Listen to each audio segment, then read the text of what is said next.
be able to purchase that with no luck. So that would be my future plans if I ever could, but at this point I haven't. And so I'd like to move forward with being able to do something for it. As the comprehensive plan says, you know, it's flexible and is trying to help the citizens of the county. And that's simply what we're trying to do, is some use with it, because we can't have a septic, we can't have a sewer. With storage, there's no need for water, simply we would need electricity. To my knowledge, there's no climate-controlled storage in Graham County, or none planned to be built that I know of. And so I think it's something that would be beneficial to the citizens of the county. There is a lot of outdoor drive-up storage, which is nice, but sometimes one step further to be that climate-controlled is helpful. The lot allows enough room for parking off-street and retention to the rear if we do a 50 by 100 building, and it would be insulated and climate controlled. Okay, you got anybody, you guys got any questions? I do. You got some questions? Okay. Yes, I was wondering how much actual land is this? I'm not seeing it How on big is my the lot? minutes. The lot That is, you're wanting, no, that one that you want to change the zoning on. it's only 0.19 acres. So it's small and doesn't fit into any other category. So, right. Okay. Right. So you're not, you know, I was just concerned about you going in, you know, keep going with this new zoning. And it is a use permit, right? So Correct. this one here will use up the whole, I mean, it can't add anything else to it. Pretty much it will use up the entire space from side to side. But it'll leave enough room up front to be able to have parking and then room in the back for retention. So, but pretty much with those three things combined, it'll take up the entire property. Oh. It's very small, so we're trying to maximize the use of the available property. Okay, Thank you. you guys got any questions? Is there anybody who speaks? Anybody in the audience here got any questions? What did you say? Some people that signed the top on that. Oh, is there?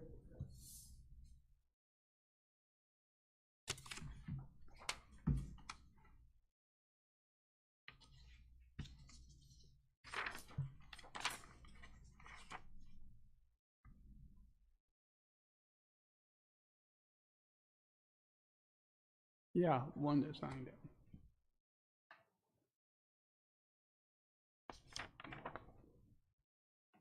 Good morning. My name is Sean Wright, and I represent Fertizona, the property owner right adjacent to this property. And I just had a few questions. Not opposed to anything moving forward or progress, but what would be the dimensions? I guess you answered that question, but the property line, as you can see, it goes right up to our fence. And in that property, those tanks to the bottom, which would be the south, there's 500 gallons of gasoline storage, 500 gallons of diesel storage, 500 gallons of propane storage, and there's at any time 600 tons of UN-32 and 100 tons of thiosulfate at any time. I don't know what the building material is going to be, or if there was a chance for a fire or anything like that, but that would be a huge concern right there with that property. And the other question is the access. Would it be a shared access off the highway, or would they have another access? Would be my question. Like I say, I'm not opposed to anything, but those are just some concerns from the adjacent property. Thank you. Now, are you talking about the Highway 70? Yeah, the Highway 70, the access Not right the there. county Yeah. road then. Would it be, I guess my question too, would it be 24-hour access to it? It would be like a locked code deal, or? I'll answer the questions, I don't know. Yeah, let's wait till all the questions are asked and then have you come back up. Okay. Yeah. Yeah, he can come back. And the security also, what would it be? Thank you. More than likely, he'll have to get a permit from the highway department to come, to get on and off the property. It will depend on what his legal access is. Yeah, yeah. Okay. That's what piece of property Jason has. Good morning, my name is Matt Palmer. I represent VIP Farms. And I'm not really opposed to this as well, just had maybe another question. So we have the property to the west there. And just really my main concern was making sure we're not gonna get blocked by any way to visibility of the railroad. That's a big deal for us there because we're moving big equipment in and out all the time and it doesn't move fast. So that was our concern, making sure that we're not limited by any way on visibility. And probably, you know, I assume it's gonna be a single story. I mean, according, like you kind of answered that. So that was really my concern. I think it's a good thing to clean that area up. But I was just concerned that we're making sure we're not gonna have any problems as far as moving big farm equipment in and out, so. Maybe you can explain that little, goes up to a little point, maybe you're not gonna use that in. That's where you cross, isn't it? Well, we cross out on Palmer Lane. Yeah, But okay. it's got that bend, and then where the railroad crosses it, there's no, you know, arms or anything there, so we have to be real careful coming in and out. So, if you can see this line, Yeah. it's real faint right here. From this triangle right here is not where I'm proposing to build. This is a property that's owned by somebody else that I've not been able to contact. It is simply this little piece right here, and it will go, you know, approximately, I'm just putting my hand up here, but, you know, 100 feet this way comes back to here. So it is a little bit away from the tanks. It is a single story, it won't need more than a 10 feet deep height. So coming off the highway this direction for VIP Farms, or coming out this direction, it should block nothing more than this house and trees already blocked. So that shouldn't be an issue. Sounds good, thank you. As far as legal access, to address the other question for zone, and I appreciate all those questions and are great, and maybe I could have been a little bit more explanatory, but anyway, there is that legal off of Highway 70 in front of Fertizona, and then Palmer Lane is still a owned road by government. I don't know whether it's state, county, city, or whatever, but Palmer Lane is still an actual legal access. So it's not, in my opinion, it's not a great traffic concern. Of the plans that I gave you, it's only 60 units. And as far as self-storage goes, that is actually very, very small. So people typically, at most, go to their storage unit once a month. So you're talking 60 people going once a month. That's 2 cars a day. So it's not a great amount of people. As far as the tanks, I get that, and I understand that they're flammable and all that, but at the same time, I don't think I should have to, you know, not be able to use my property because of the tanks that they have there. In storage, and we have to have insurance, obviously, there's a great deal of restrictions are what are allowed to be stored, just because of insurance that I'll have to carry on the building. So it won't be flammable items, it won't be caustic or chemicals of any kind similar to they have. And as I go along with this, for what I'm trying to do, nobody wants to be there permanently or spend a lot of time around a fertilizer plant all the time. And that's why I think self-storage that people go to occasionally, I think is the best choice to be able to put right next to a fertilizer plant. For security, I see some of them around town have like type in or. Thank you for reminding me of that question. So this is gonna be indoor, so it's not gonna be a drive-up. So we won't have electronic drive-through, flip-through gates. On the front of the building, and I gave you some pictures, you can see 2 doors. They will be key code accessed, okay? They will be key code for each individual person. It'll all be electronic computer controlled, so we'll know exactly who is going in to each door. And when they come out, there'll be security systems, all that, again, things that are required through insurance purposes. Like if there was a fire for a fire truck, On behind, to the sides of it, yeah. I don't know how close you're gonna go. it's not, it won't allow the width for that, which it would typically be allowed in commercial manufacturing zoned, is you can build basically without, If they have access. right. So in an absolute emergency, they could go down along the easement of the railroad tracks to the rear of the building. There is access to drive behind it that way, but going down the sides on the actual property, no, I can't tell you there would be. If I stuck to exactly what the easements would call for, the building would be about 5 feet wide, so it wouldn't be usable or possible, so. Tell me a little bit about your building. Is what the temperature, you talked about climate control, what kind of a temperature you're gonna try to keep that thing? So the industry standard range is from 55 degrees to 85 degrees. Okay, And it is the plan, and we don't have a building permit, we haven't gone through all the engineering stuff yet, but the plan is it be a typical steel building, like you see there in the pictures, as most storage places are built out of: longevity, usefulness, maintenance, things like that. So it would be steel, not stick-built, less fire hazard. And again, the restriction that we have of nothing being flammable stored in there. What's the plan for internal fire safety? Not one at the moment. Other than typical fire extinguishers that would be required and things like that, but don't have a sprinklered plan, as most storage units don't. okay, good I question. have a couple of questions. One is that people's not gonna drive to their unit. Correct. They're gonna have to haul everything down.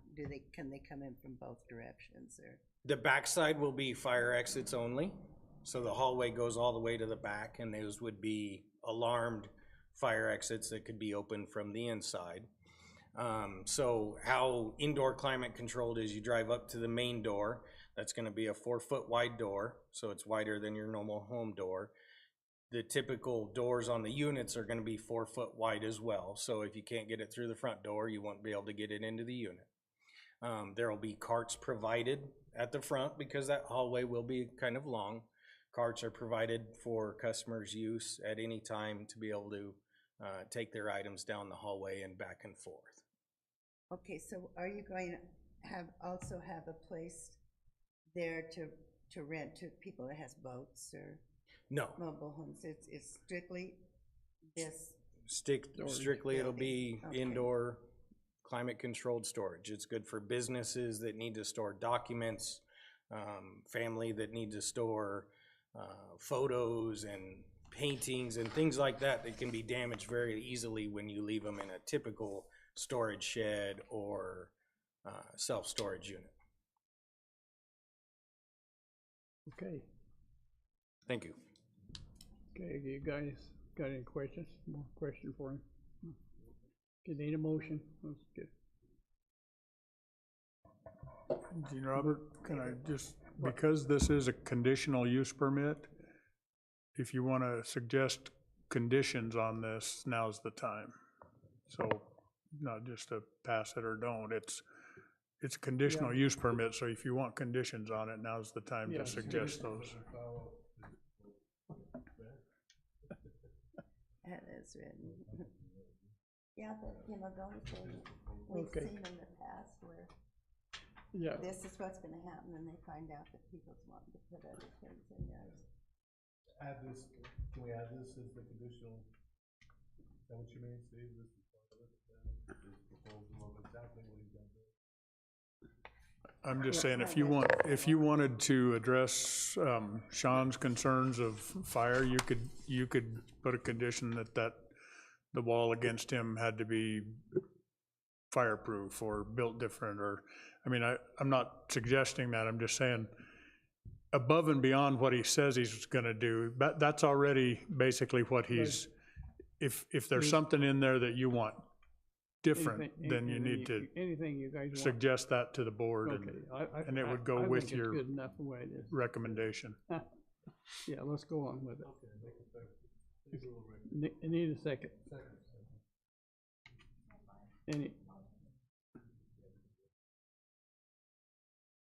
Any more discussion? All in favor? Aye. Any opposed? Okay. So,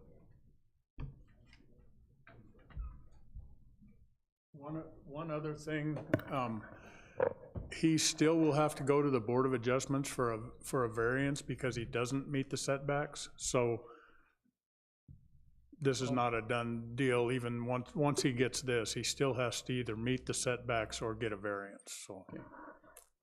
And this will be before it goes to the Board of Supervisors for approval. This will go to the board, and then he'll have And another then he'll do the process afterwards. adjustments. Okay. then for him, he'll have to get it approved before he can do any building. Correct. Okay. Sounds good. Okay, item number 6, the CUP 22-06 and APM number 105-35-163. The request is made to conditional use permit temporary business use of hydrobaric oxygen and red light therapy. The owner and requester is Don Norton. Address is 3330 North Duncan Way Central. Okay, Yeah, we got him here?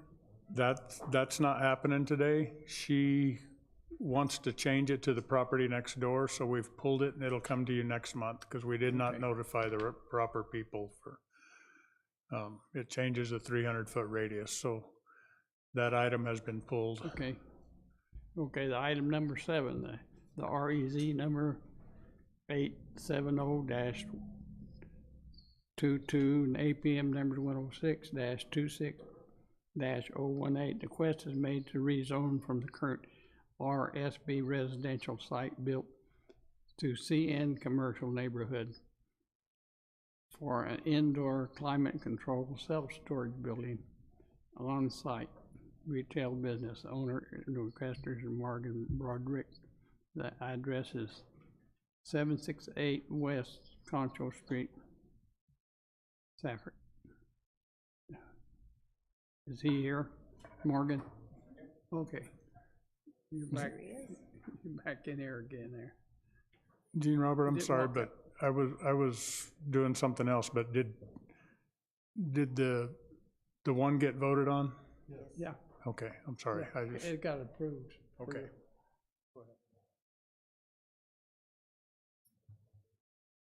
Good morning again. This one should be a lot simpler. Simply asking for rezone to commercial neighborhood. It is right off the highway, the corner of 191 and Concho Street. Originally back in 1967, when they made this plot plan for that entire neighborhood right there and all that development, lots 1 through 24 were set up as commercial neighborhood. Somewhere in the process, and who knows when, I couldn't find anything, it all got grouped together as residential.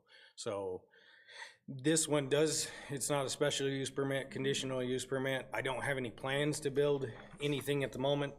I wrote down that's the long-term plan, is another climate controlled storage out there. But at the moment, I'm simply just asking to change it from to commercial neighborhood, which it does fit into that zoning according to the plan. You guys got any questions on it? Hang on just a minute. Is there anybody in the audience got any questions? Public? Okay. Any opposed on this, Steve? No, nobody opposed to it.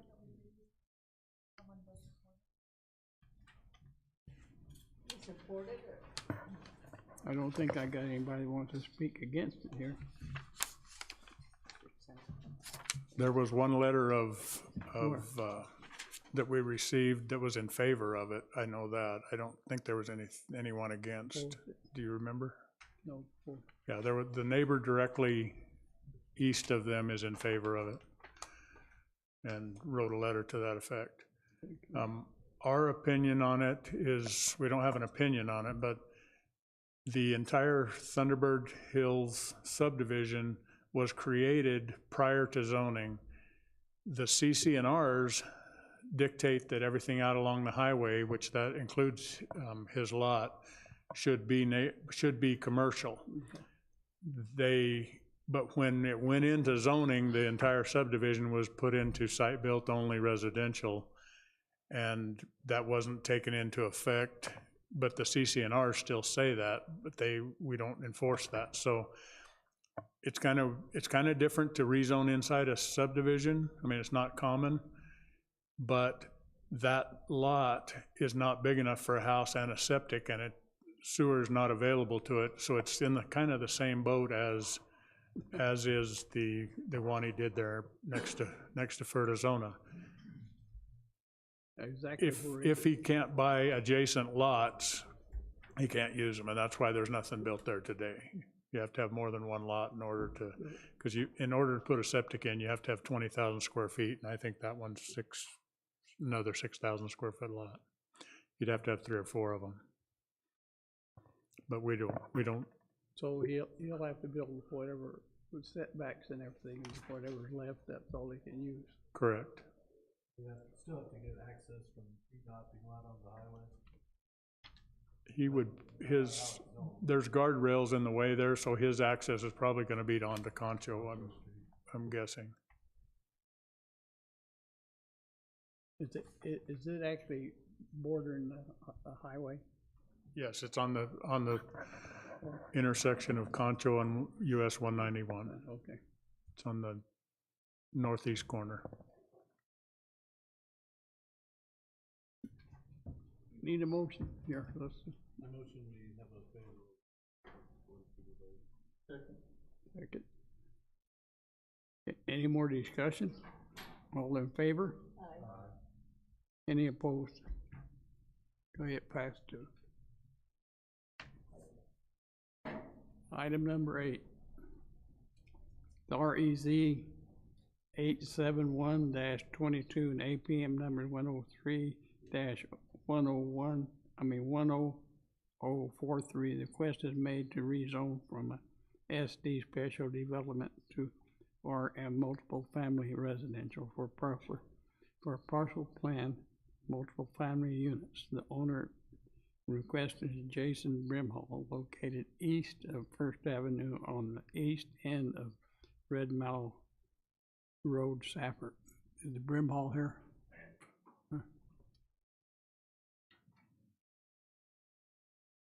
Morning, Good morning. Chairman and Commission. This morning, I'm just asking for this special development zoning to be changed to a multifamily residential. When I purchased this property, was under the understanding that I'd be able to do multifamily within this current zoning, which the actual construction of what goes on there isn't under contention. It's really just the size that has to stay. So under that special development, the lot size can't go smaller than 3 acres. And with that, it's difficult, unless you're gonna build an extremely large apartment complex, to have banking and funding available to smaller pieces. So I'm really trying to change it to this multifamily residential that would allow duplexes or single family homes in this location, so it actually has less impact around that possibility. Obviously, it takes a special zone away that gives us that opportunity for larger development, but in today's market, that's a difficult find to find someone that's willing to fund a large apartment complex. So. Is your easements and everything, roads and all that there for? So we have done the engineering study with ADOT for the entrance off of the highway. That parcel isn't actually my parcel, but just the back piece that sits behind it. And so the plan is just to put a road easement across the front of these lots and allow either single family or multifamily apartments to go in there, so. You'll have to secure that after we give you permission. Yeah. Got any questions, anybody?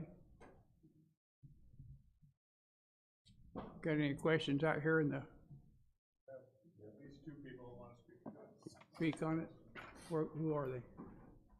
Okay.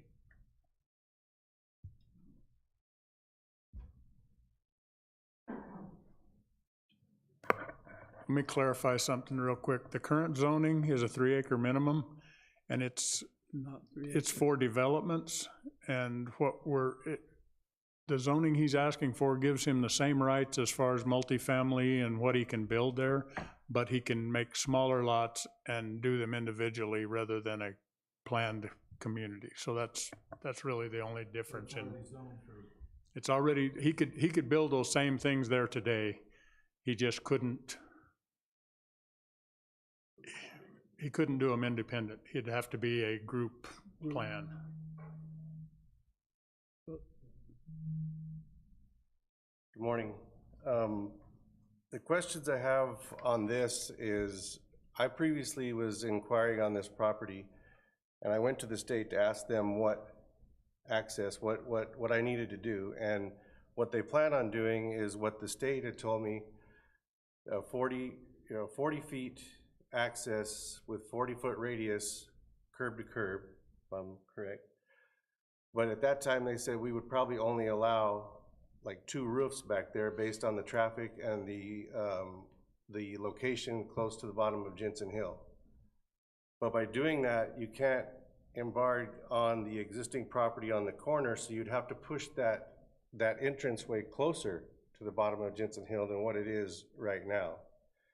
And typically now we have, I mean, there's accidents, multiple accidents, fatal accidents at the intersection above, not counting the accidents that haven't really been fatal at our entranceway to Norgine Way, which that's where I live. This is directly behind my house.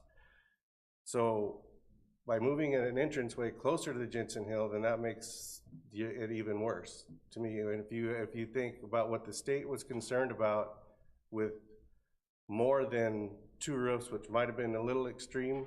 I mean, it could be more than like single family homes back there to minimize the traffic that's gonna come in and out of there. But with the current proposal of apartments or multi-family units, that's gonna double, triple, who knows what the kind of traffic coming in and out of there now without making what the state said a turning lane off the bottom of Jensen Hill to come into there to minimize that interaction with the traffic, the semi-traffic especially, based on, you know, just how long it takes. I know studies have been done about line of sight and how far it takes a vehicle to stop.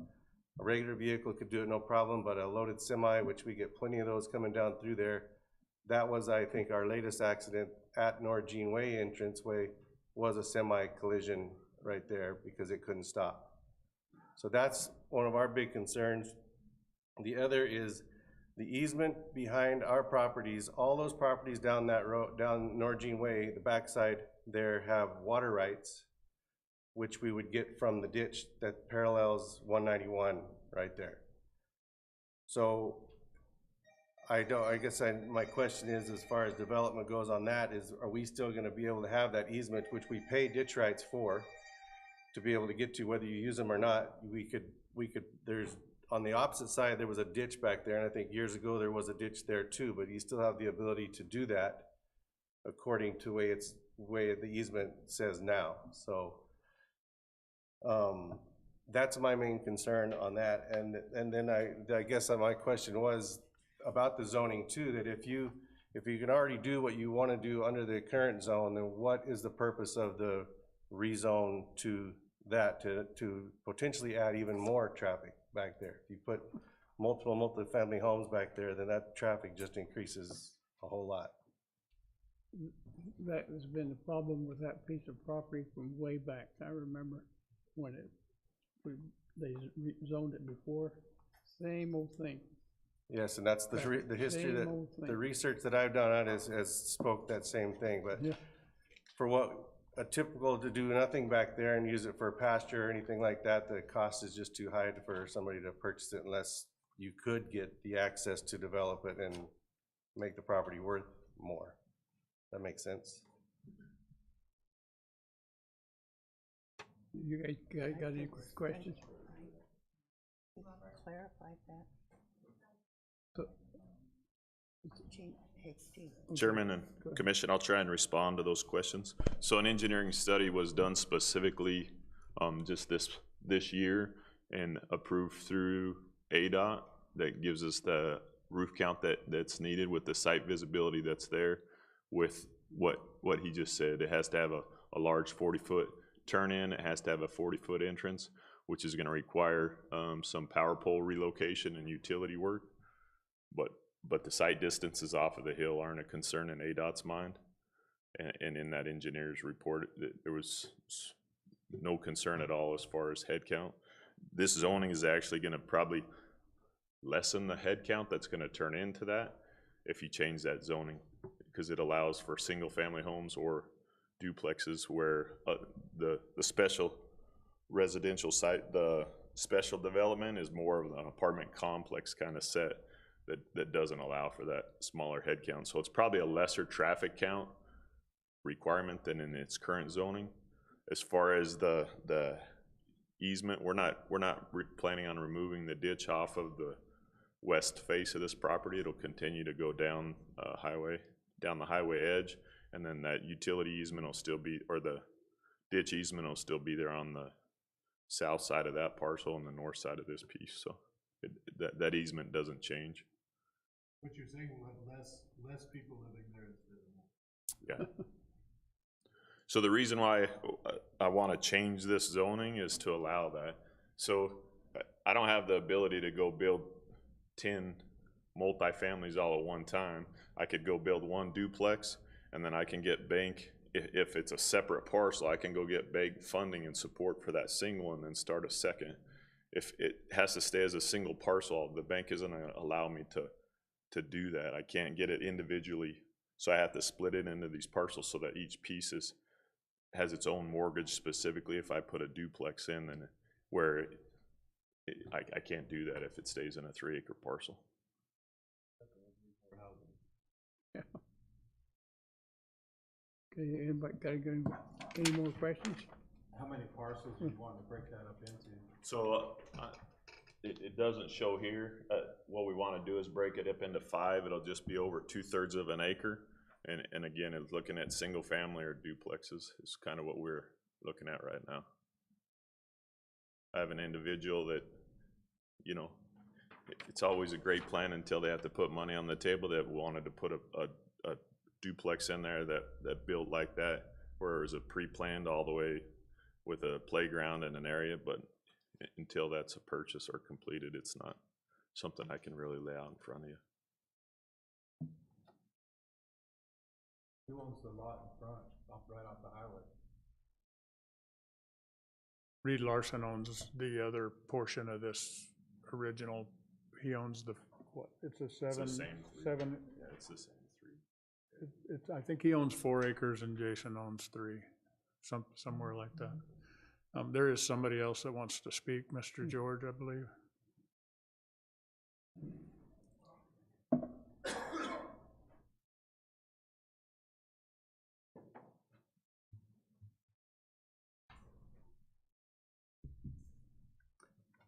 I'm concerned about the drainage off that place. And they came in and cleared all the plants out of there and then put a shovel full of, or a bucket full of the dirt that they took up in the only drainage that they have in that area. And that, when it can't go down the ditch it's supposed to, it comes into my place. So what I'm saying is we don't have any information on what he's actually gonna do in there.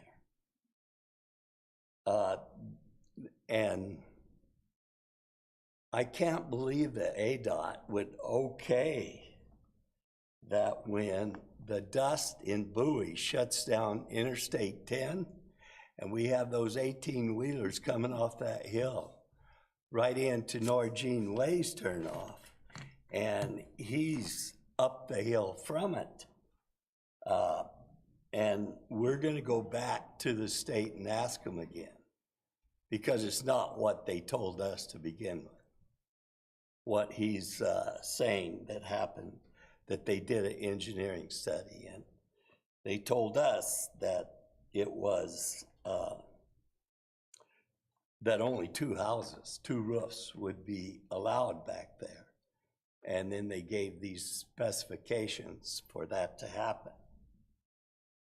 Kendall Morgan has some concerns because they have a pipeline that goes diagonally across that land. I don't know how close it is to him, but it's a 4-inch high-pressure line that's got to be fairly close. And their response was not that they have to see what they're gonna do and how close they get to their right-of-way. That's, these are my concerns. One other, the utility line that goes to that property, the water line, is a one-way dead lake. And when they come to empty it, because nobody's lived there, and that water line's been in there for at least 8 years, they spray this dirty, filthy water all over the place back there. And I'm proposing that, you know, somebody should go in there and put a circle of utility water to keep from having a dead lake going to the end of it.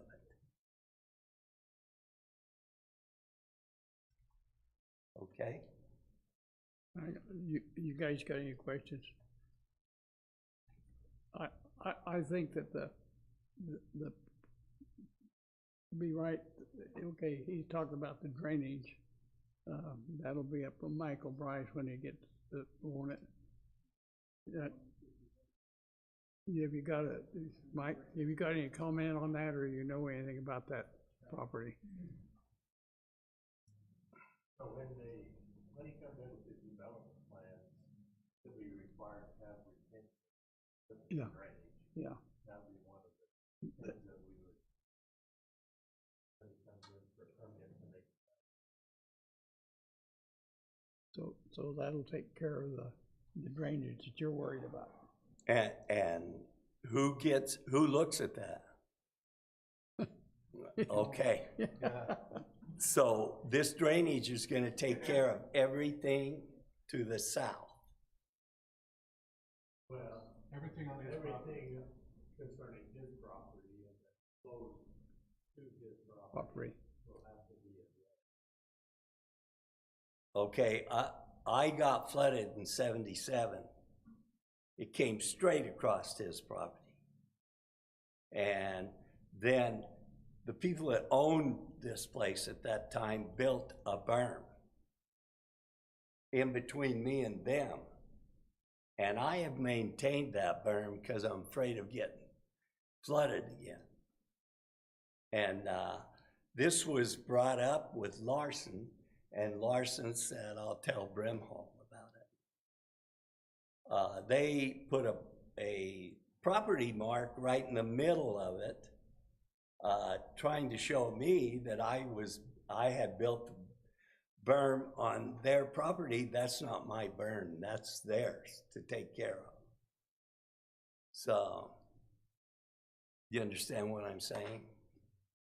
I understand that you've got a concern of drainage coming into your property. Yeah. We'll take a look at that. No. For him to get the building permit this drainage will be taken care of Okay, through the engineering, or they'll have to figure it out. all right. And as far as the gas line and that, we don't have no control over that. So.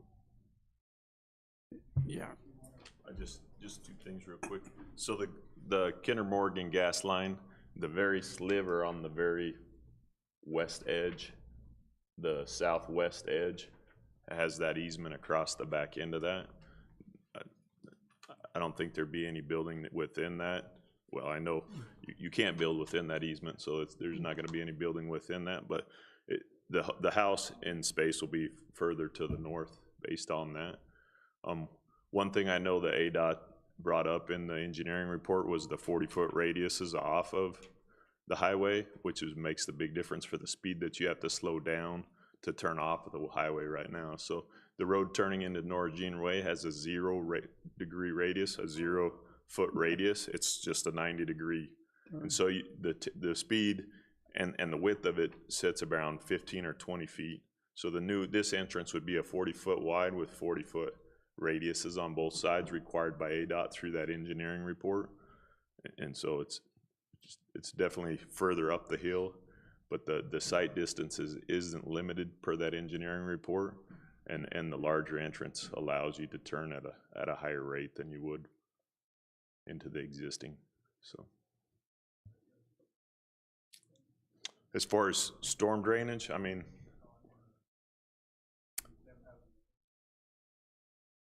so the city of Safford owns that water utility, and obviously before any water can be given to any of those citizens, it's gonna have to be flushed and brought up to the requirements of the state, so I don't know.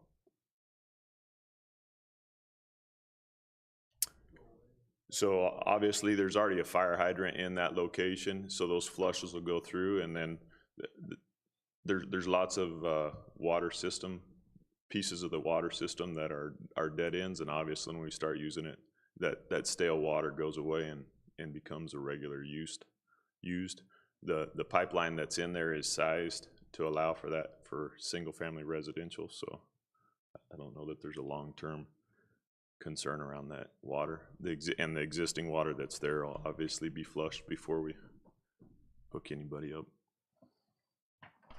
Are they just flushing the fire hydrant? Is that all they're doing? Yeah. It's been dead-ended. No matter what, don't they? Yeah, they're flushed on a regular annual basis, so. yeah, they'll have to keep the water up to spec, so. Okay, do you guys got any more questions? Let's go on with it. We need a motion. I move that we send a favorable recommendation to the Board of Supervisors' consideration.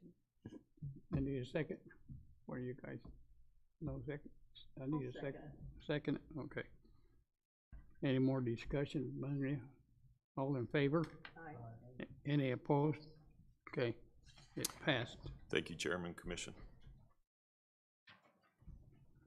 Okay, item number 9, the plat 22-03, and the portion of a APM number 106-28-020C for the development of an 80-acre subdivision on land purchased from Silver Pena LLC, which will be divided into 24 parcels of 16 3-acre and 8 4-acre parcels. A home will be built on the parcels as an agricultural rural property where families can have large gardens, and some will have farm animals. Owners and requesters of Sonora Skies LLC. The address is south of Safford off Artesian Road. Who we got representing this here? Good morning, Chairman and Commissioners. There he is. How do you do? My name is Stephen Berger, and I'm representing the Sonoran Skies LLC. I believe you have our development plan and covenants and conditions, restrictions, so I'll just sort of summarize some of it for you.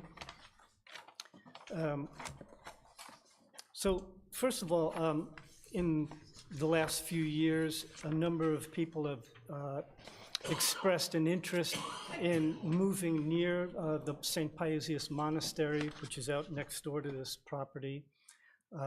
And so when the property next to the monastery became available from Mr. Prina, the LLC decided to buy an 80-acre piece in order to make plots available to people who might like to move here.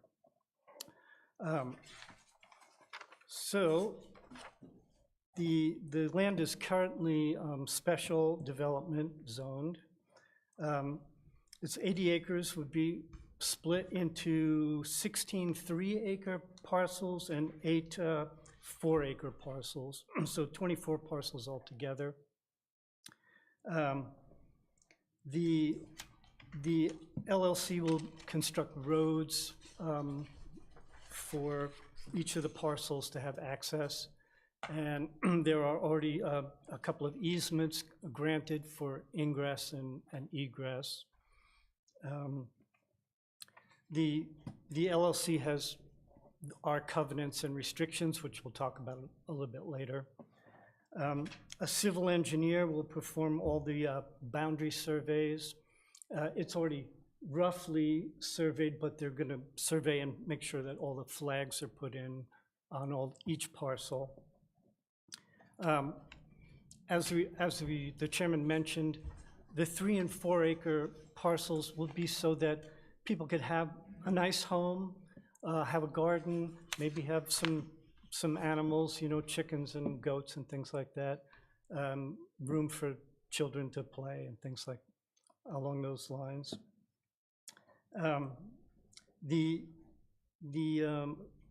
Those who buy the different plots will be responsible for developing and for building. So in other words, the LLC isn't planning on building homes and selling them to people. The people who have purchased the property will build their own homes. The homes, according to the covenants and restrictions, will be site-built homes on a permanent foundation or double-wide modulars on a permanent foundation, but no RVs or anything that can be movable like that. All of the setbacks are all very standard for other neighborhoods and the sizes of the homes. The one exception that we're asking for as far as the zoning goes is the main roads.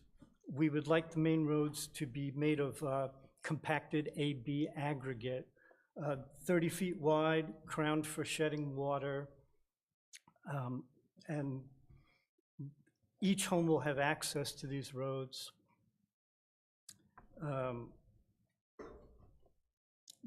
As far as electricity is concerned, we're already working with Graham County Electric Cooperative and have a couple of points so we can begin to bring electricity in, and we'll make sure that there are substations for each of the homes to have their own electricity. Water will be provided by wells. The lots are situated in such a way that if folks wanted to, they could share wells. I know generally people don't like to share wells, but since these people will probably know each other pretty well, economically and as far as the water tables go, it would probably be wise for them so they'll have that opportunity, or that option to share wells on the properties. There's no plans to bring natural gas in there, so we're talking to Griffin about whether they'd be willing to service propane tanks back in there. Each landowner, of course, would have their own septics and would follow the guidelines for the size of the septics and the leach lines and the setbacks for all of those. There's a drainage study that's taking place right now for storm water, and according to that, we'll make sure that all the proper culverts exist in the road for seasonal rain and things like that. There's also, we'll be doing our Arizona State report once we have our approval here also. As far as the covenants and restrictions are concerned, all the buildings will be constructed following a clean and orderly manner, and in styles that are similar to each other, so it looks nice. Mobile homes and RVs, again, will not be allowed for permanent residences. People, according to the planning and zoning, can have an RV for 18 months while they're actually building a home, but not to live in. Commercial activity, there won't be any commercial buildings or commercial businesses. It'll be limited to home offices, that sort of thing. 2 personal vehicles will be able to be parked on each property. Any other vehicles will have to be in garages or enclosed. All animals and poultry will be fenced. Dogs will not be allowed to roam freely on the property. In terms of pesticides, herbicides, no large usage of any of that. People may have small gardens, and it'll be up to them how they want to deal with that, but nothing in a large amount. That's essentially it. It's really pretty basic and pretty simple. And if you have any questions or any recommendations for us, I got a question. On you got a 50-foot wide easement for the road. yes. Yeah, and 8-inch compacted material for the road. Correct. Who's going to maintain this road? The LLC will be responsible for maintaining the road. LLC's going to be. Yes. Are you gonna do an HOA then, and Yeah. the homeowners would say? Is Uh, it gonna be gated community, where people don't, the public doesn't? It's not going to be gated, but we will probably develop an HOA for the maintaining of the roads and anything else that needs to be taken care of. Requirements, so if somebody doesn't move in and then turn around to the county and say, hey, you guys got. Oh, yeah, no, we'll make it very clear to whoever purchases that the LLC, that the owners are going to be responsible for that. Is this only gonna be for, people can just live there that is involved in the monastery? Well, the properties will be private sales, so we're not going to like go through real estate or not advertise them that way. But certainly anybody who finds out about the place and wants to live out in the middle of the desert near the monastery, we would certainly consider the possibility. Yeah. So they'll have to be pre-approved no matter what? Yeah. So you'll each lot will have an individual title, and you'll have all these here about the roads and so forth. Yes. You'll have that on the title. Yes. Okay. Yes. You guys got any questions? My only concern is the road, Yeah. Well, Yeah. because if we let them do it, other people are gonna come to us, same thing, they set up a subdivision. I don't think we have any say-so about that. That would go to the county. Well, the only thing I was saying about the gated, if it's gated, then you don't have the public in there and you don't have an accident on your private road. Uh-huh. And that's better for the county, wouldn't it, Steve? yeah. Does this meet our requirements on that road? Regardless of whether it's gated or not, it's their road and they're liable. It would not be a county liability. The reason, under this special development, it's kind of, they can ask for whatever they want, and the exception was to have gravel roads. it would normally, anything under 5-acre lots would ask for a paved road, and so that's the one exception they're asking for to this subdivision. And to speak to that also, as we were saying, we'll be responsible for maintaining the roads, and it'll be a very low density amount of people who end up living there, and it's certainly not any place that there'll be any other traffic moving through there except for the people who actually live there. Okay, does the county have the right to shut your road down if it gets too dusty, you don't take care of it? Mm-hmm. Mm-hmm. Is that right? Is that right? You shut the road down? We don't have a dust ordinance. No. If we had a dust ordinance, we might be able to do that, but we don't have an ordinance. Don't have an ordinance, okay, nothing to cover that, okay. Okay, that's fair up one, okay. Okay, no, got any questions out here? Okay. Got a. What is the state requirement though on this? Well, we As far as the roads, my concern is the road. Roads. yeah. Any state requirements, special development? There are no regulations as far as I know. I mean, the road to get there is a dirt road, so if they put gravel on there, it's gonna be less dust than our road getting there.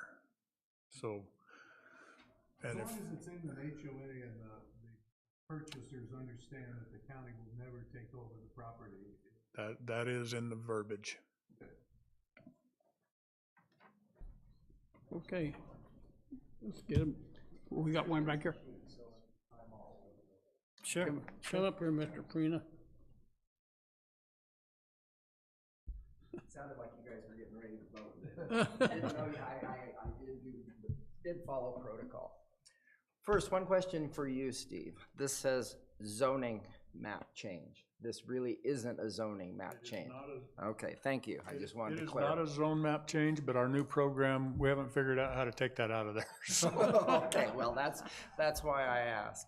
And I'm basically just here as the person who sold the piece, well, our LLC to these people, that they've been wonderful to deal with. We've supported the monastery throughout the years. I think they're an asset to our community, and I think what they're building will be an asset to the monastery, and we're bringing, healthy, sustainable, great people into the community. So I just wanted to say I support what they're doing. Thank you. Thank you, sir. Okay. Anybody else out in the audience? Let's have a motion here. It we purchased before, and it was very cheap. I make a motion we favorable recommendation. Jason. Okay, need a second here. Second, we got a sec. Any more discussion? All in favor? Any opposed? Okay, okay. Thank you very much.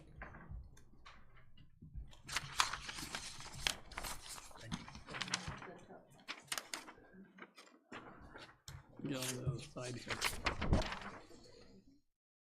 Well, item number 10.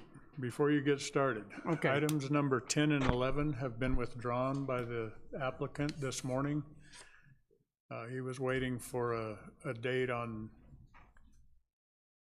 and today is that day since the text amendment was adopted. So he needed 30 days, and he didn't want to pull it until he knew, but this morning he called me and asked to pull the application for these two that you tabled. So they are no longer on your agenda. He's dropped his request. Okay. So we'll jump to number 12, huh? Yes. Oh, no, this is just set up for a public hearing. That's all of the ones for, What's the address on this one that's a 12? Looks like it doesn't say an address. Does it? This,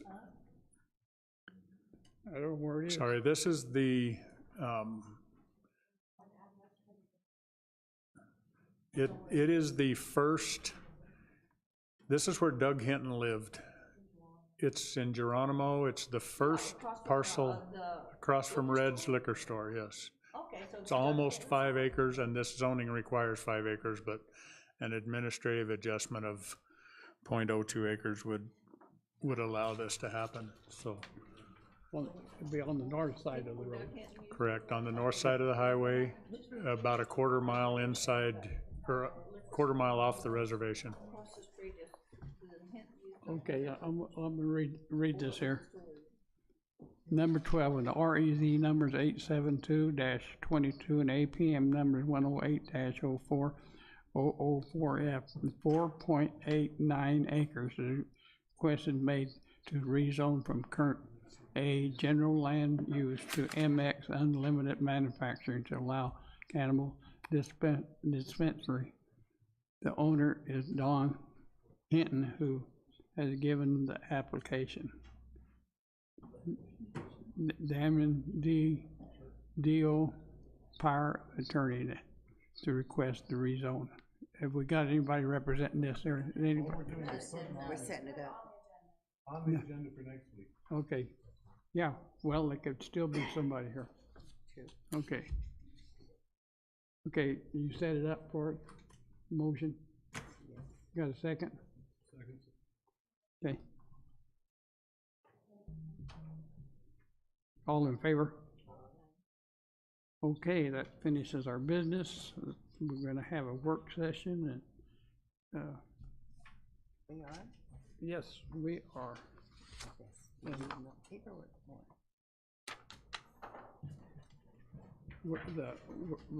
The zoning commission is gonna have a work session. And anybody that wants to stay can listen. It's public.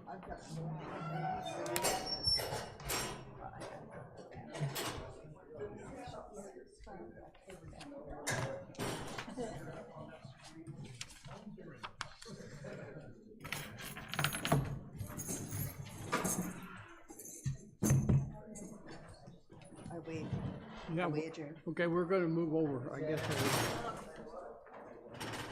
Well, I guess we don't need these, I talked to all the money today, I don't.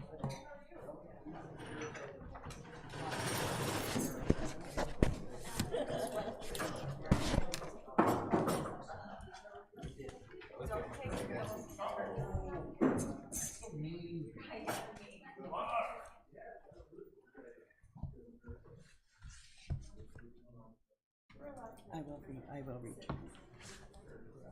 Okay. Ready for Christmas? Yeah, I'm ready for Christmas. Hey, you did a good job. We gotta work this road deal over, cause they got one up above me that we had similar same damn thing.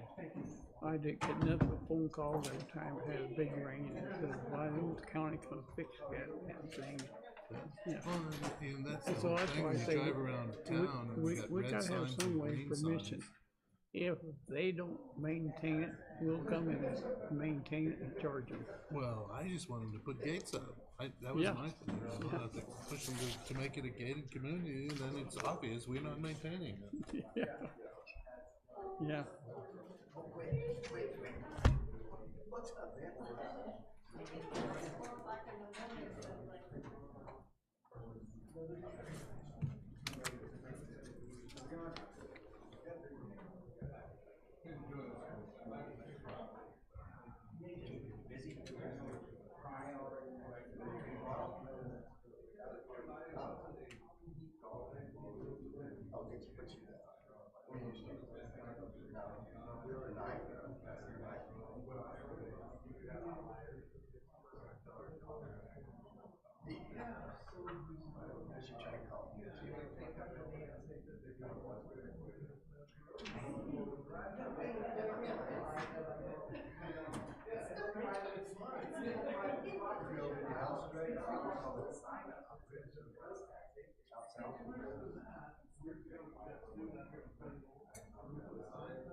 Actually, it's still your meeting, but I'll, if you wanna turn some time over to me, then I'll.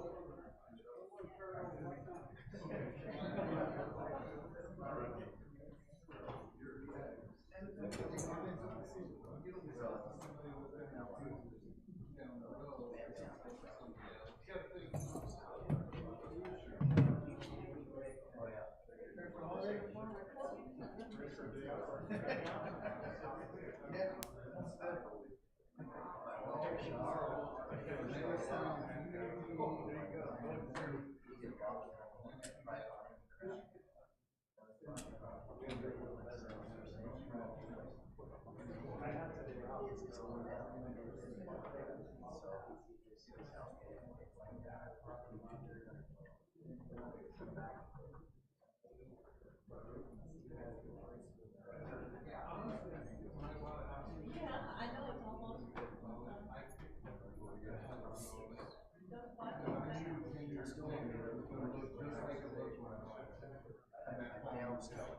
How are you?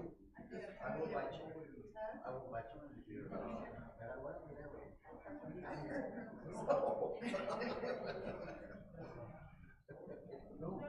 That doesn't sound good.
Chairman Gene Robert has asked me to go ahead and conduct the meeting. This is his meeting now. He's the chairman. This is still a planning and zoning commission meeting and they'll after we're done with our work session and they'll go into it and they'll have to adjourn their meeting. But thank you for being here. The reason the meeting is proposed is we've heard a lot of feedback that desire for more coordination and more information being exchanged so that the left hand and the right hand knows what they're doing. So we have a better idea of since we don't attend your meetings, in fact, we're reluctant to attend your meetings, we don't want to kind of prejudice, you know, we want to hear the information kind of freshly presented. I guess we think we could, but we have a lot of confidence in you. So anyway, the purpose of the meeting is coordination. I'm going to have Dustin, county manager, give a situational update where we're at, the changes that have been recently made, and then the idea is where are we going to go, and what can get people's input and feedback. And I'm just speaking for myself, I'd like to see some additional changes and modifications and restrictions on the cannabis cultivation in our county. I'm not comfortable with the current vehicle that we have, the changes. That's just an interim, and so that's we just want to open this up for discussion. Turn it over to very informal questions, even tough questions we're here, or at least I'm here. I'll answer the difficult questions, and so we'll turn the time over to Dustin. Did you have anything else, supervisors, that you wanted to preface the presentation with? Go ahead, Gene. I hope this meeting puts it in the online in my mind. I don't know what way to go. Always said, do what the public wants. Well, the public spoke. And people that want to do, but I'm going to have to. You guys are going to have to tell us what people do and what you can't do to stay out of court. Right, yeah. I'm with you. And Jennifer, could you circulate a sign-in sheet for our session? Steve, okay. There's one up there that just got started on that desk. I have actually a duplicate, so. Any other comments before we get started with Dustin's PowerPoint? Thank you for your time. This could be a half hour, this could be longer. It's your meeting, so. Okay. Thank you, Mr. Chairman, members, board supervisors, and Chairman Marston, and commission members. Thank you for having us.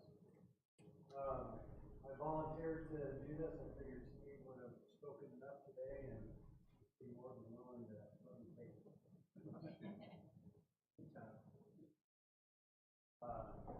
So here's where we're at. The marijuana text amendment that you all heard around August and September went to the board on November 21st after the general election that was already referenced. And on November 21st, the board passed that text amendment as it was presented to you and the board. There was what's called a 30-day referendum period where it could be referred through petitions by citizens. That did not happen, has not happened, and today is actually the effective date of that text amendment. So at the end of the day today, starting tomorrow, this new amendment is in place, and anything received from this point forward will be subject to the new rules and regs on the ordinance. So what I want to do is, I know it's been a few months since the commission heard that text amendment, and we as staff also are continuing going through there to make sure we understand what exactly was approved. I'll give you a little refresh on what that amendment changed that the board approved on November 21st, and then also some feedback that we've received from the board on further changes that they would like to make.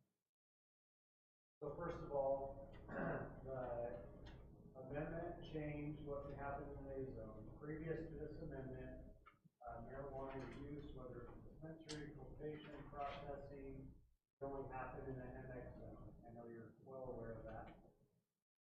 What this amendment did was it allowed it to be grown and processed in an enclosed area in the A zone.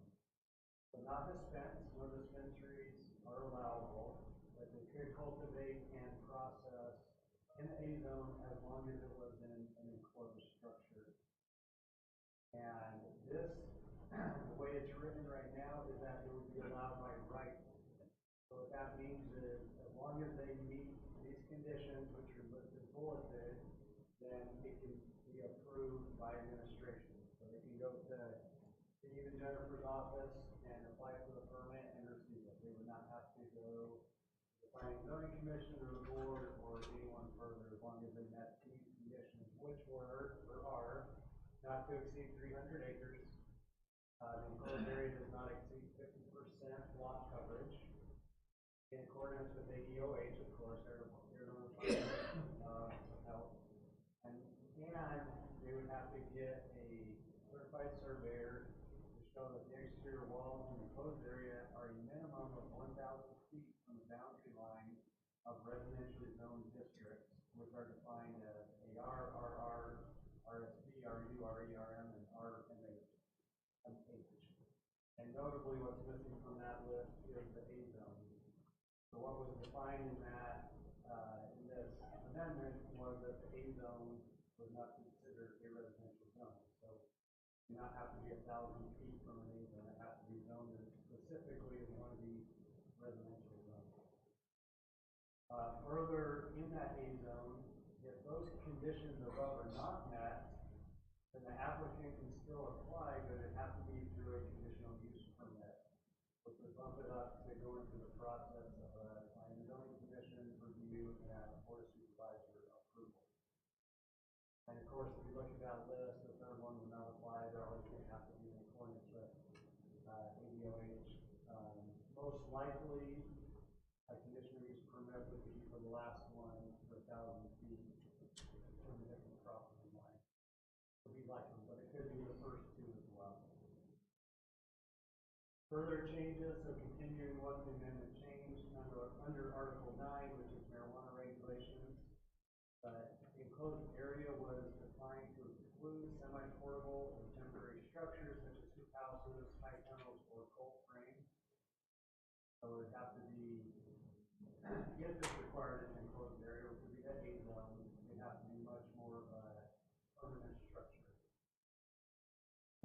Also added in that Article 9.0 was not only is it allowed in MX, it's allowed in the A zone as I just described in the previous slide. And again, under Article 9, it defines what the residential zones are, and it specifically excludes the A zone. It changed how the 1,000 feet is measured. The way it was measured previously was from lot line to lot line.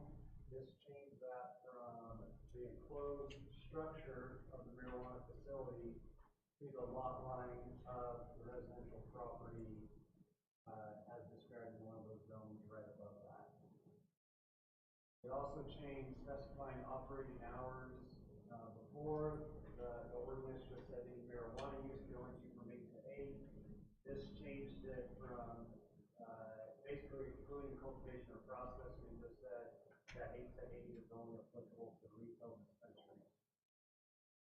It also added that cultivation shall, sorry, I got a bad grammar there, but basically it can't be visible to the public without the use of binoculars, aircraft, or optical aid. So that's what the amendment, those are the major points of what the amendment changed and what basically is effective as of today. And that's what the board changed, right? Yes. Okay. Correct. So right now, anyone that is, let's take the Eden operation, for example. So they were approved under the old set of rules. So they do have an open cultivation going right now. That Eden one is grandfathered in under the old ordinance. Anyone that applies after today will be under this new ordinance going forward. It has to be basically in a building. Greenhouse. So, partially. If it's in the A zone, it has to be in a building. The way it's written today, under the MX zone, they can still do an open cultivation. That didn't change. or the requirement in the A zone has to be in that code facility. They've got it, people think that agriculture is not. We have more A zone, non-agriculture. You know, people would work A zone agriculture, it's not, it's never set up for agriculture.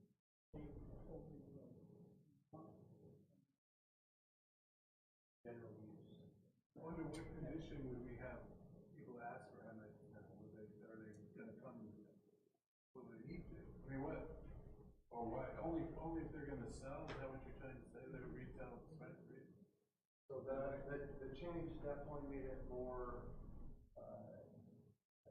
difficult to go the MX route and more favorable to go the A zone. Right, and it's more expensive for them now than with hoops and the cheap way of open cultivation. So I'm just asking, the only people that might come and ask for MX are wanting to do open cultivation or dispensary, they wanna go the cheap route, they don't wanna spend any money. I kind of guess I'm just kind of a little confused, as what are we doing here? Okay, if you guys have already decided this is the way it's gonna be, you're not asking us what do we think, or you're just basically letting us know this is what it is. Right? For me, and that's the confusion and your frustration I hear you. What I'd like to do is to further refine this, personally, I'd like to further refine it so that we remove any outdoor cultivation in MX. I think it has to be, one of the reasons for inside a greenhouse is to make it taxable. Right now, if they do it in a portable greenhouse, it's personal property, they still report no revenue other than just farming. The other is I personally do not want to become the marijuana capital of Arizona. I like to possibly go with the minimum size that the law allows, 50 to 60,000 square foot greenhouses as the minimum size, so that you don't have small facilities. That's basically over an acre of greenhouse, acre and a quarter. And so the only people who would be doing it would be the people who are well funded, who are going to not only make the investment, but will stick around to ride it out. I'd like to eliminate processing if possibly can. I don't like the idea of processing. I understand that may be part of the odor problem is the processing. A couple others, Supervisor Howard had indicated that there is an opportunity for business permits, so that you actually, there's in addition to the revenue from the state, that there actually, that gives you not only a revenue stream, but it also gives you an opportunity for some oversight compliance. I'd like to see the things added like that they, of course, they have to retain their stormwater, but I'd like to require them to have to treat their wastewater or their recycled water, that they can't just inject their water with nitrates or phosphates or whatever chemicals, that they can't inject that into an injection well in the ground. And so we require them to treat that before they put it back in the groundwater. And those are just some of the ideas. I'd really like to take the MX and eliminate MX from maybe dispensaries. I really, the cities are hot and trot about, I don't see any benefit to the county for having a dispensary. I just let that all happen in municipalities. I don't know how to get there, but I don't want any grow to have a dispensary, and I certainly don't want the dispensaries out in the county. They typically are high flow areas. In fact, the new dispensary they've just had an open house. That's the old lollipop place, the old French place with Lois Ann Moody. That's her new And so those are some of the reason I bring those up are these are some of the things, as we sit around the table, you could say, hey, I'd like to see this, or I'd like to see that. The text amendment is basically, it opened the door. Currently, if someone has a tough shed, I mean, the state, I think there's a $50,000 fee to get licensed. But I'd like to have more of a deterrent than that. If you're going to be in that business, and the state says that we do have to accommodate it one way or the other, it doesn't say how. That's up to us, as I understand it. That we create the rules, and the sooner we can close the door and modify the text amendment, the better. Because text amendment is a first step. It may not even have been a great first step, but it did. It was approved, and now let's refine it and have some control over what cultivation happens. I think you guys went in the right direction, because I feel really uncomfortable about ever giving out in there. How many pieces sit around the county now? You said it's 47, 46, and they're grandfathered in, they can do anything they want. I have a piece. I didn't know it. And I'm already in it. I can't imagine this. The MX zoning needs to be changed. It's gotta be a special use permit. Nobody should have unlimited for the end of time to do whatever they want. Because people are gonna figure that out, and they're gonna figure out on the map where that is, and they're gonna go offer money, and they can buy it right now and do anything they want, right? Before you change it. So, that's not a good, and I asked around, and I don't think there's any other county in the state that has that ability that I've been able to find. And that's just a really bad precedent. I think this move is trying to protect us from just what we're saying on MX. Try to stay away from that. And I also, you asked, what are we doing here? We're trying to amend this text amendment. So we're trying to, Maybe something to amend something to they've put already. more restrictions on Yeah. this to protect people and landowners. Also, something that Paul didn't mention was we're wondering the legalities of distance between these groves. Put a distance between 1 or 2 miles, whatever, between a grove and grove, where you want to do conglomerations of groves. Also, the permitting was talking about maybe you want to label it a business permit. No, I don't think so. There's got to be some other terminology for it. But make it a permit that is beneficial to the county for revenue, but also make it for serious people that are serious about growing, instead of just trying to jump in and then abandon it on an MX and leave it abandoned, and they have a grower and then they can do anything they want. But I'm talking about a substantial amount of money, $20, $30, $40, $50,000 a year, not just a one-time thing. A permit to grow on a yearly per year, not a one-time thing to do this. And also, I often wonder, I don't know if it's legal as well to put a restriction on, and I don't know if it's through the state, if you can restrict how many grows is in a county, like a dispensary, they have restrictions. I don't know if that's a legal way to go. That's something we have to check into with legal, where we can restrict how many grows we have. I don't have no idea on that. But the MX is definitely trying to protect on this.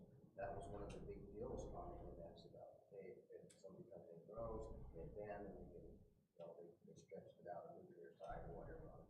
So that availability will be there. I certainly don't want to approve them for MX. So that's kind of my line. So you're wanting to have special use permit even on the MX? Is that what you're saying? We're gonna get away from MX for cannabis. Can we change the MX and make it available, that make everybody do a special use, even beyond the cannabis question? So that's so here's a list of suggested changes we put together before the meeting that we kind of heard from the board. Limit marijuana use in the A zone to only cultivation, no processing or extracting, require conditional use permit in all cases in the A zone and MX zone. What I'm hearing is you guys are saying take it out of MX altogether. That's something you could do either. You could require an NMX as conditional use permit, or only let it happen in an A think it may be one. Require all marijuana activity in a closed structure of a minimum of 60,000 square feet. I like that one for all the reasons that have been mentioned. Then we're capturing property tax, that's a substantial investment, building that size. There won't be open grow, there wouldn't be open grow, other than what's grandfathered in already. And by the way, according to Steve McCoy, we do have the greenhouse that's currently in, I believe there's a greenhouse in the southern part of our county that are 60,000, 70,000 square feet. So that this would, in addition, I think that they're going to apply, that they were on the docket to apply today. But I think that this would accommodate them and their investments, but it would just, so that was part 60,000 was not arbitrary. It was basically, we can either fight them in court or if we've already granted even and we have a leg to stand on saying no to them. So that's why I just thought is our path just to basically have those two, but, you know, not to say let's go find a 60,000 square foot greenhouse builder. So that was the rationale on that. And that was one of my ideas. But go ahead, Dustin. Please continue. The only other one I didn't mention was establish a required distance requirement. I don't know if you can limit how many grow sites you have, I can look into that, but there certainly are plenty of other ordinances out there that have distance, so you don't have clusters of them all in one place. It kind of spreads them out a little better, so I'm confident that that is possible. In a sense, Dustin, wouldn't that be like the 1 or 2 mile requirement for the area? That's kind of limiting how many you can have. In a sense, and you could extend that to how you want it to be built. But you could write that ordinance however many miles from each road. It would be limiting how many can come into your county. Worded it right, I suppose. The research I've done is, you know, the more things we do that attract the better players, the market's way down. So, you know, that's definitely the direction we want to go. Only the serious people. We don't want to make it cheap and attract their own people. So. And then you have it in there. They even inspect it, open to the county and inspect it how many times a year, and if they don't file a permit, they're out. Well, that's state regulated anyway. That's part of state law. The state regulates that, they can inspect anytime and how they want. I would say treat water and all waste products, however they're gonna handle their waste, water. Well, most of your marijuana grows are organic, they don't use a whole lot of insecticides and types of fertilizer. No different than when I was farming, how much nitrogen I put in the ground or insecticides. You know, you grow hay, you have Roundup Ready hay, you know, all that goes back in often. That argument there isn't a big argument in my mind, because as a farmer, if people want to nail you, they're going to say you're doing the same thing with fertilizers and insecticides as incorporated in the farming process. So, you know, that argument, I guess you could have it, but it's not a game changer and all that. Question, did they could just type on that second one, it's like, do away with MX altogether? You just mean for the marijuana, not for just totally delete? Because I have like 80 acres of MX, but I'm not. Saying, that marijuana would only be allowable in A zone, so it wouldn't even be allowed. Okay, but I mean, like, you're not gonna do away with MX zoning? No, it's all Okay, I just wanna be grandfathered. clear of that, 'cause But I just want, as we go forward, what I want to say is it has to have conditional use for somebody comes in and applies and they say they're going to build a copper or something processing plant, and then they don't, and they decide they want to do something else. well, I think with MX zoning, you know, I don't have a problem with them, you know, getting the special use for marijuana, but I think if you have an MX zone and it's manufacturing, you shouldn't have to get a special use, you know, for manufacturing. That's what I'll. It depends on what they're manufacturing. Well, that's what I mean, it's like Yeah, not that's marijuana, I think they should still have it. How much pollution are they gonna put out? Do we want that in our county, or do, cause I have MX, I could pick somebody up and give them anything they want right now. That's the problem. This Yeah, but that's why you have Arizona, that zoning, I mean, I've had that land for years. but we're not gonna change the grandfathering stuff, we're just changing the stuff going forward. Oh, okay. Not your going forward. And if a guy decides to open up a cattle feeding operation, that's what we use MX motion for. Yeah, this was a feedlot and a cattle operation years and years ago. Yeah, That's but, what I used to. but going forward, if it fails, they should have to come back before the board and try again, because it could be, what's allowed in MX, anything, right? And I don't like this, conditional use permit, because that takes it out of basically our hands and puts it into use. Conditional use puts it, where you get to hear it. Without a conditional use, you won't get to hear it. That's why we have a conditional use permit. Cause right With a now, they can conditional just, use, at least they you don't will go get to to hear it, the. and so then the neighbors will get to say something. If it goes through without a conditional Different use. special use. Special use is like you did today for a cell tower. That's something that goes on in perpetuity. I can't seem to say that word, but perpetuity, that's gonna go next owner and next owner and next owner. Conditional use permits go away when you sell the property. My understanding of the right on conditional use permits, it would go the way we have it proposed up there. You would have to get it in the A zone for marijuana as well, correct? That's how I'm writing that, opposed to writing it. That's what I'm getting That's from what- you guys, or yeah, that's the way I'm that's what understanding we what you want. want. Well, that's what it was before, wasn't it? No, there was no conditional use. Yeah, it's because under MX zoning, they put cannabis in it, you can use special use permit. And they No, can do but I mean, whatever for they the A want. zone, I mean, it's like you had to come in and get approved for the zoning to change it to MX to have it. So basically, it was the same thing, it's just, you were changing the Except that once zoning you- instead of just, Except that once you got MX, you had MX and it didn't go away. The conditional use permit goes away if you try to sell it, or if you. on the new stuff, not, Right. yeah. And if they shut down, we need a, Yeah, if they shut down for so long, you can put that in there too, where, yeah. If they did it for a couple of years, it goes away. Yeah, if they don't produce, then they gotta start over. I think it's important to note too, on these proposals that we're proposing, about them, but we need to move forward as quickly as we can, because the text amendment that was on the board right now, it is legal now after day 21, so everybody that comes in can use it until we get these changes done and go through the process of doing public input and get changes quickly as we can. So it's something we don't want to sit around and speak about and things are good, but we need to get forward. I think we haven't figured it until April, before we went through all the processes before back to the board to approve changes. Is that correct? That's what something in that area. But gotta be advertised. yeah, we have to go through the whole process. Key is a conditional.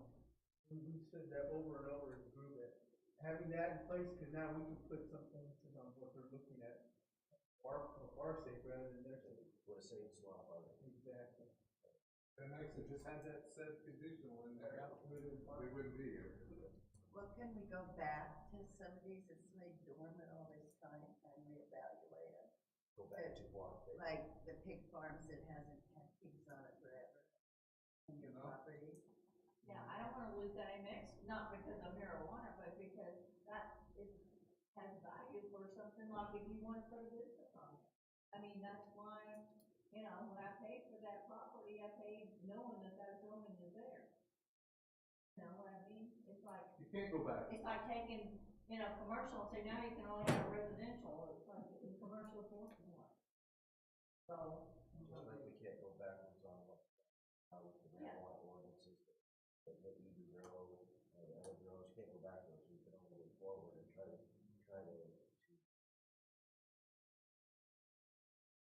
And if you do this right, like you said, and they send it to these maybe they'll be more likely to come and do it the right way to this than go find a piece of MX and just do whatever they want, which they could do. If they've got enough money, they can go find a piece of land and do whatever they want, and we can't. Because that's what MX says, so we need to change it, yeah.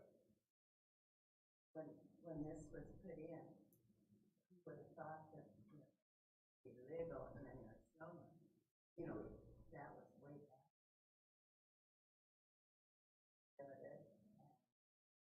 About people. But then it was not processed yet. How many square feet do they have?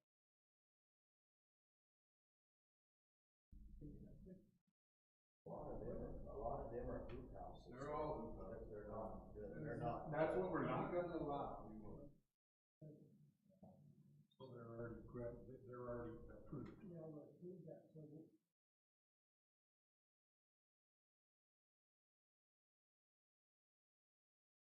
Going forward, but it wouldn't have to come up to standard.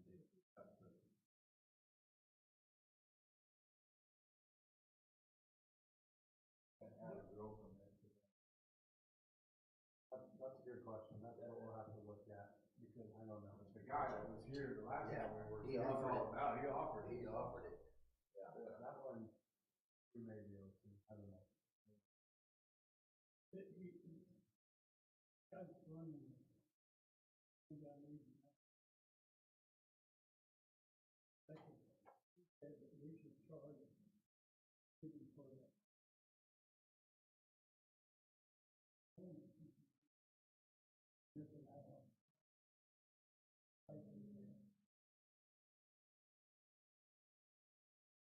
they're making like, make bucks.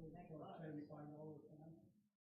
Every way we can to go through for a building permit, it's only $200. Even talking about $5,000. I don't know Robert, I don't know if you can, if you can just do it to marijuana applications. I think that, if we raised it, then I think that mom and pop who are trying to do something with the property, that they, having to pay the bill, I don't think that you can. But business licenses, you certainly can. I'll have to look. I mean, you still have to justify the cost. Yes. I don't know if you do a $50,000 tagline on it, how you can justify. Well, the state did. They don't inspect annually and things like that. What are we doing to? You ever look at these places, they just had people lined up and, when I was working at Tucson, they had these places, it's like there'd be people half a block long lined up there waiting for them to open. It's like, holy, and that's before it passed, just recreational, so they're making a lot of money. I know Smoke Lake tried to own $800,000 fee to that grow up there for them to go. And the state jumped right out, well, the outfits jumped on it and sued, and that was absurd, but they did say they could approve a fee realistic for grows to come in. So there is a tool to do that, a mechanism. I think that would be a step, make it may not be 50. Whatever we can do.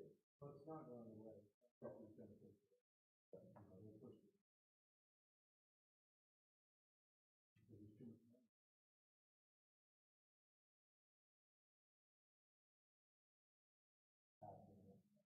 It's moved so fast that we have not been able to keep up with it, and when we look at this, we weren't prepared for it, and hopefully we can put our heads together, try to get a handle. I know there's a lot of things that's happening this week. Definitely going to sit. Forward, figure it out to everybody going forward.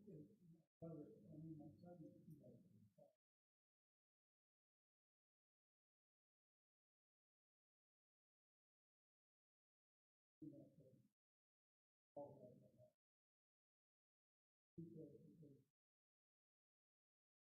zoning code, technically,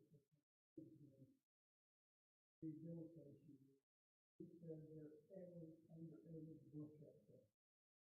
Rehabilitation. Big development, take that place.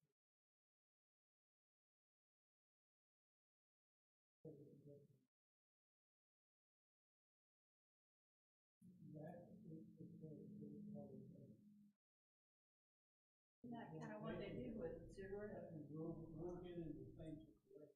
Well, the state, the taxes that's collected by the state as we speak, they have a specific area where the taxes are allocated to, which is rehabilitation, which is schools, which is, police, enforcement. That's where they point the taxes to. Allocate. They do it. So what's your timeline? When are you wanting to get this? That's a great point, and I was thinking that, going forward, let's talk about, something this evening or tomorrow that you'd like to, review the packets and review your ordinances, say, hey, let's do this or that. So I would say, I'd like to see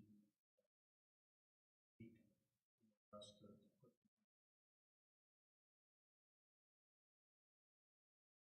to suggest a change. Where review those, decide what implemented, and a draft, and move forward with do it. Go through the process, advertise. Or that's a suggestion, but that's just my suggestion. What your thoughts, Dustin? Yeah, we'll move on after a week. No, but I'm just talking about taking our comments, having a week to see the comments. You're looking at probably March before it does all of its advertising. Is that? Maybe before that, we might be able to. And I would think that we needed to get it done before we have to see.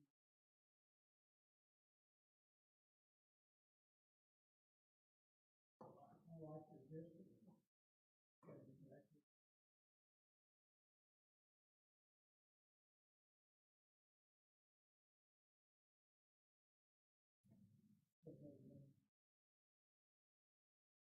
It's all zoning, is that what you're saying?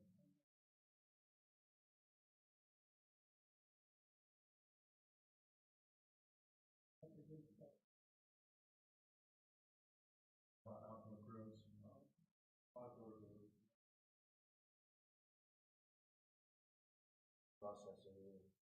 That's where the smell is, but it was like, that's what it seems like all my neighbors. How are they gonna define processing?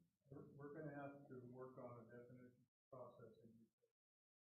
Part of processing is drying. And if you grow it, you have to dry it right there. You can't stack it and move it and then dry it because it's mold. So it has to be dry where it's grown. Anything above that, processing, but drying it has. That's where the smell comes from, that's what he said, it is indoors, so the drying will be. But the drying No has to outdoor happen drying. where the grow is. Right. So we can't, I don't see how we could, I mean, if we eliminate That one guy drying said that it, we've eliminated growth. they have to have some sort of air filter thing where, Yeah, it's climate control, I went out and looked at it, we've got it in semi-trailers with it climate control, and that's how they contain all the smell. So we just wanna have no outdoor drying, all. so did it contain when, if you were there? And it's not. What about odor control? What kind of ordinances do we want to go on odor control? What kind of, That's already in there. It's already in the ordinance. It shall not. The one thing we probably wanna change on that is that it says you must have, come to us with a plan for odor. We need to add that if that plan doesn't work, you have to back up and front. Or, because it just says you have to come to us with a plan, it doesn't say it has to work, so we need to No, it does. It says it back there. Does it? It does. I think there's two different odors you're talking about. One is the odor of it growing. And then the other odor is he said when they process it, if they do it outside, but as long as they do it inside, like they're supposed to, which costs more money, then you don't have to do it. And that's, what we're talking about here is how the cheap guys wanna do it, and how the guys that do it right. Same old economic question. And what we're trying to eliminate is all that. Well, I would say all processing all drying must be done indoors. Go with the greenhouse.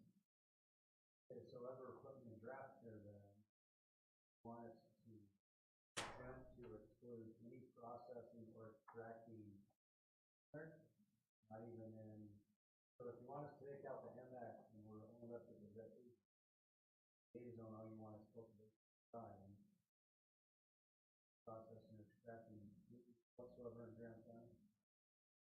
That might be a tough sell. I don't know, so when he showed me the room, the processing room, it was an enclosed room with a bunch of fancy equipment in it, and there's volatile chemicals involved, big fire thing, solvents, and it's kind of like when we took asphalt, right, fall out of the testing. You gotta be careful with all that stuff, but there was no smell. What they're doing is they're taking the THC out of the plant and they're doing different things. But I don't think that processing is causing odor. I think all the odor is that everybody's mad about it. But I guess we need to understand more of the definition of processing. And I don't know. I just saw the room, they got a lot of money in that room, I saw that. Well, if we can, I guess that would be a question for Gene Rowe.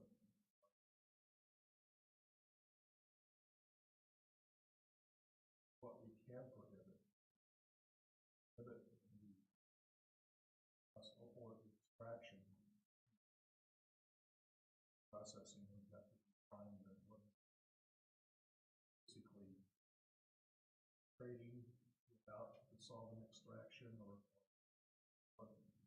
that's some point. That's gonna be probably a pretty heavy lift of homework, so before we do that, we kinda need to know, is that what you want? You want no processing, because that's. Or at least like, the whole thing is like it needs to be so far away from everybody that. Well, you have it dry, anti-gaping after drying is processed. You have it dried, it's sitting there. Yeah, but now you get it in a bag. Would you guys be open to getting somebody that does this for a living to talk to us? Because Jennifer made contact with the state inspector, state certified inspector that comes up here. He offered to help us figure out some of this, but I don't know what kind of time frame we're talking about. We didn't get back to her on it. His name is, he's a local kid. He works at the farm. Well, but this is his inspector. His inspector is yeah, but she's a fee inspector and she's a consultant, so I'm sure we would probably want to offer her something, but. Well, she said she'd do it for free. I would much rather have a state official inspector do it than an employee at a grow, because they're gonna move it that way and be biased on how they want it done. The state inspector probably be more independent and less biased in my opinion. And maybe keep us from getting outside the boundaries with something the state doesn't do. They can tell us. We don't wanna redo it. Maybe if we brought her, she's available for January 3rd, work session with the board. You want to send the commission? I'll tell you a statement.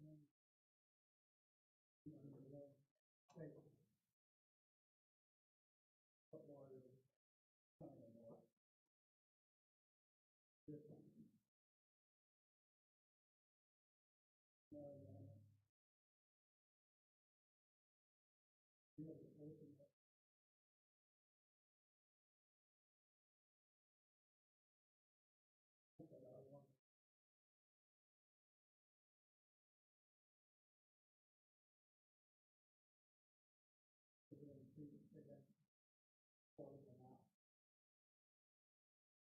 My answer was, first sentence is,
Yeah, to be careful, because I know the lawyer's not here, but when she talked about devaluating somebody's land, that's where we get sued. If somebody's got land somewhere and you tell them they can't do it.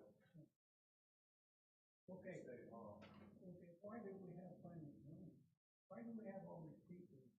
Just saying, everybody's got a fair shot if you own a piece of land. If we turn something down, even though it's in our rules, when you have the whole full of people that are saying we don't want it, do we have the right to say we don't want it? I think you have the right to say it in the neighbors, because they, in that, like, if they say have so many, letters or complaints, they have to be an anonymous vote. Or something like that. Well, you can turn it right around and say, people have moved into the property that I own that's MX, and they don't know it's MX, and I decide to go do something MX, they have no right. Yeah. Because they bought next to land that was. Yeah, if it's already existing, yeah. You bought land and you have a value for it, and you don't want to Yeah, change. that's right. So, it goes both ways. That's why we're You taking gotta out. take care of the landowner and the public, you gotta protect everybody. But that's a good idea, like, taking out, and that, you don't have that problem. Right? If we take it out of MX. That's what we need to do, is out of that. You mean make it just like a Take the special marijuana marijuana zone, is that what you're saying? Yeah, take it out of. It doesn't, Let- it take care doesn't of tie that. anything, it just kinda, its own zone. Is that what you're saying? Okay. We'll take it out of marijuana. I would encourage you to jot down your thoughts and your strong preferences into Justin next week. Everything is on the table. So, and then, Justin, did you want to summarize? You were talking about the process. Anything else that you wanted to add with your PowerPoint or No, I discussion? I think most of the comments are clear, if you don't see one, okay, all said.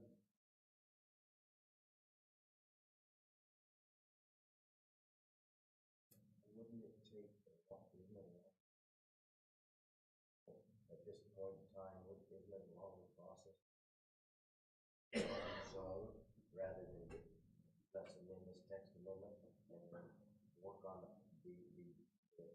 zoning the marijuana at a later date to get through this one as quickly as possible and then tackle the actual marijuana zone, or is Yeah, that? it'd be quicker, and if you create its own zone, you're not gonna do that. Right, and then it gets back to where you want. That's the route to go, I think. That's where it gets down in the, but it gets to here. You can put the, oh, the condition permit goes away. What if somebody comes in and wants to put some home?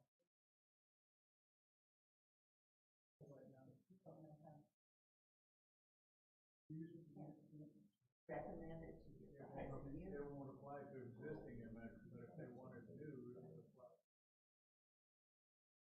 Want to put a stock farm back where there was one, that's not apply. It would only apply if they were getting a new piece of MX.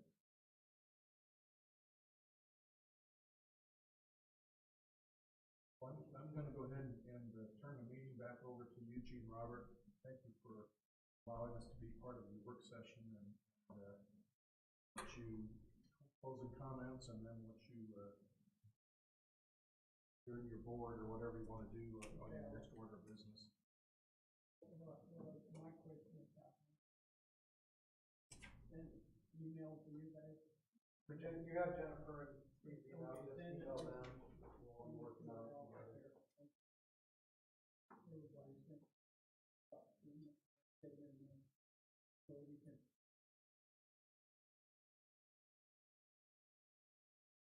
Welcome to send them to me, but I'm gonna send them to Jennifer. So you're gonna have, you want all this together by your next. And then Well, it's an as quick as possible. 2 weeks, and then we can say a week, what would you say all the time? I'd say let's, a week, we're gonna be right in the middle of Christmas, so that if we do more than a week, then we won't do it till the first of the year, and then it'll slip. Let's get it in before, yeah, next Thursday. Okay. Next Thursday, a week from tomorrow. No longer than a week, you'll quit thinking about it anyway. Yeah. There would be nothing to do about it.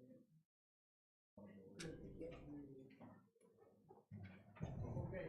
Thank you again. Need a motion to close the meeting now. No. You wanna finish the, finish it? You gotta finish You it. got some stuff, man.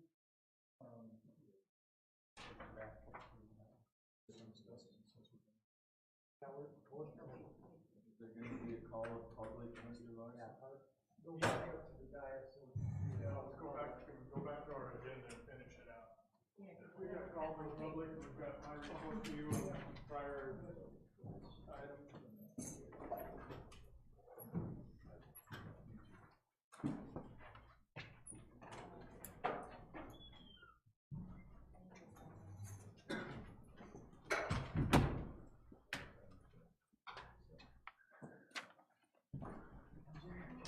Sorry, go ahead.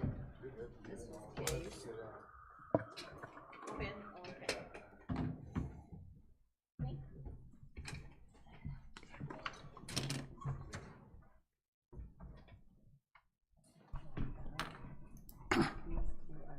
Well, I think the ones that come here that's not on board to listen, it's open to the public, and we wanna make sure it is that not us doing it alone. We need public input to it.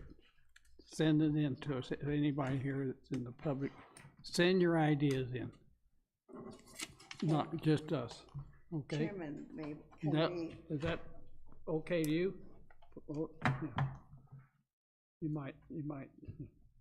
can we go ahead and send this information out to our commissioners that's not here, that they need to Oh, send in yeah. their request? Yeah, send them out. Mark, reason he didn't come, he's got that cold or whatever it is. He's down with it. He told me, I said, you need to come. No, I'll affect everybody. So I said, okay. So send it to, be sure to get it out to all the board members. With the email, it's a great world. Anybody got anything to say before we close this meeting down. You've got item 14, 15, and 16 to do. Whoa. I'll have to go get my paper. Here, Jim Robert, use mine.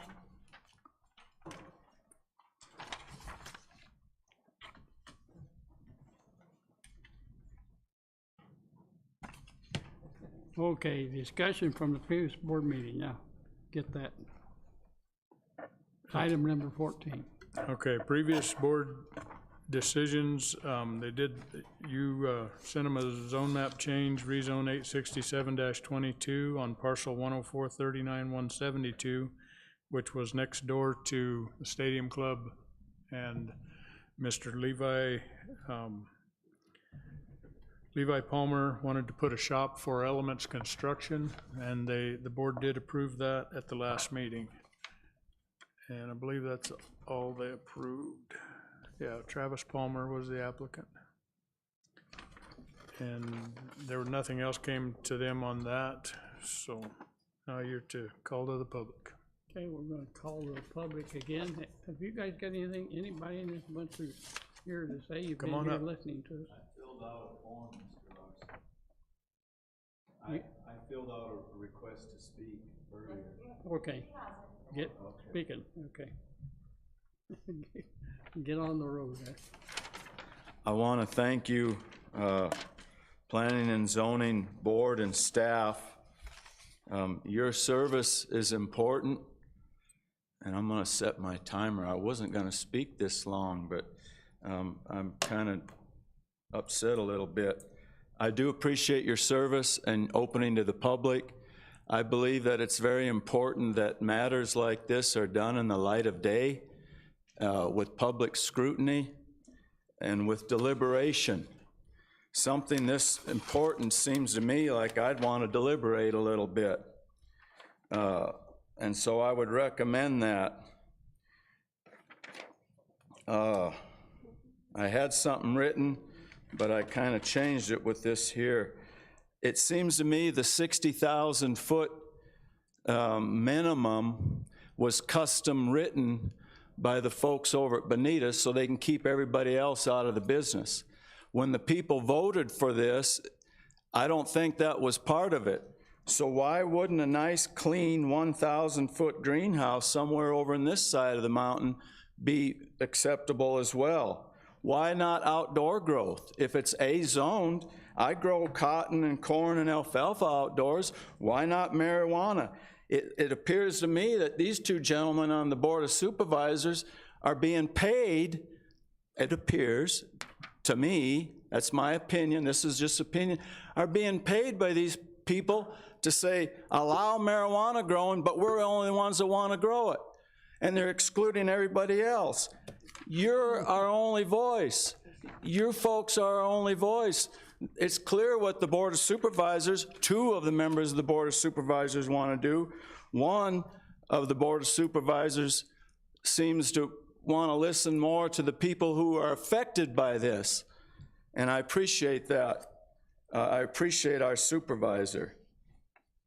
It looks to me, I still have a minute.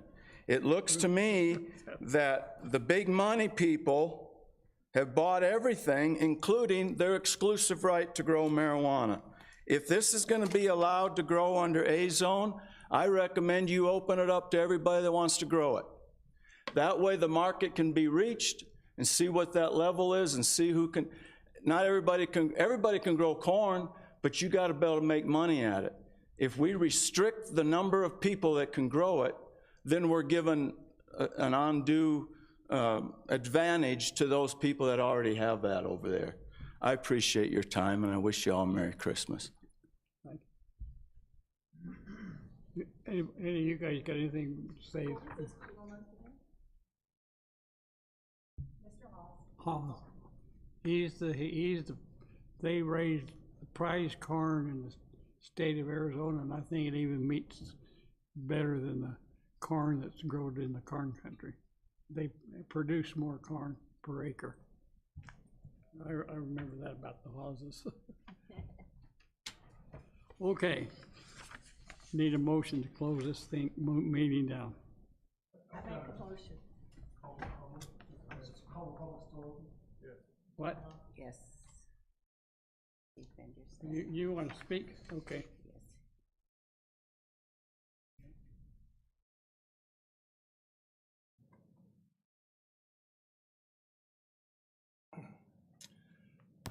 My name's Paul David. Address is 953 West 16th Street, Safford. And my, like to respond to the intimation that I've been paid. I receive a paycheck every 2 weeks from the county, put in lots of hours. I have worked hard on my life, saved money carefully, gone without things so that I would have sufficient funds, and I wouldn't say I'm independent of any political action group, independent of any person who offers me anything. I have haven't, and the only thing I ever took from Nature Suite was I did receive a coupon for one little container of cuties that I gave to my wife, that she got a free container of cuties from the store, and I don't think that violates the gift clause. I have not and will not accept any funding, and my integrity is worth more than anything that anyone can pay. My parents' integrity and our family name is very important, and so I'm offended that someone would say that I'm paid. I have received nothing and will not, and so I just wanted to clear that for the record. And at the same time, I would like to advocate for my seatmate, who also has worked hard and saved money and is a successful businessman and has no, as far as I can tell, has any need for outside funds, graft, collusion, or anything else. And so I'm offended by that, and I hope that I would wish, Mr. Chairman, that you would have indicated that was out of order when that comment was made, and would like to have that entered into the record that was out of order for any elected official or any individual, unless you have evidence and proof. It is uncalled for in a public meeting. Thank you. Okay.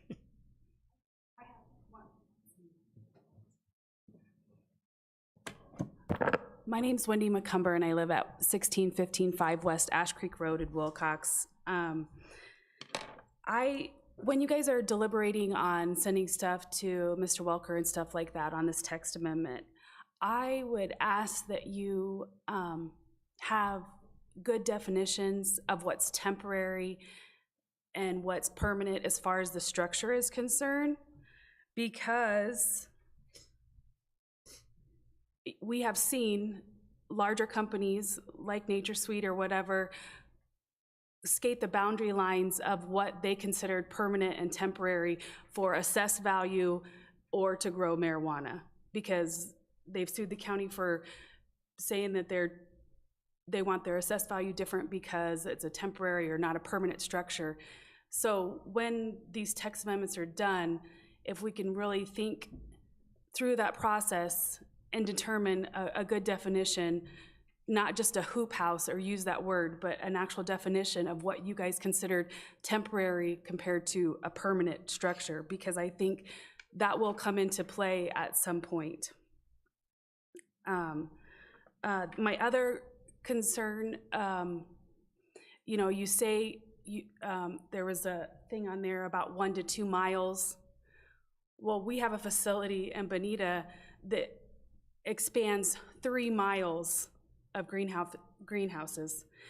You want to separate these facilities for 1 to 2 miles from each other, but there's a facility that could possibly have 3 miles in a row of greenhouses. So 1 to 2 miles separating, we can have a greenhouse over here, but we can't have another one for 2 miles. We have one facility that could possibly be 3 miles grown right next to us. And I know there has been, maybe the process of the way that this was handled was not done in the best and we can't look back and we got to go forward. But what you guys are trying to do now as far as guidelines should have been done before this text amendment was approved, because us as people surrounding these areas, there's no protection for us whatsoever, no protection for us. And when you're submitting your thoughts and approving all of this, I would just like for you to realize that we are real people, we have concerns. I know you've had to listen to me a lot, and I really apologize for that, but we should have some protections as well as the people that have property rights and want protections for what they want to do. We should also have protections being around them. It should, like you said, it should go both ways, and I don't think our considerations were taken into concern approving the text amendment before having some set guidelines and restrictions in place before. So just when you submit your things, if you could come up with some better definitions of permanent, temporary, and the distance, because I would really appreciate it. Thanks. I advise you to send your comments in to our planning and zoning. Nobody else in the public now?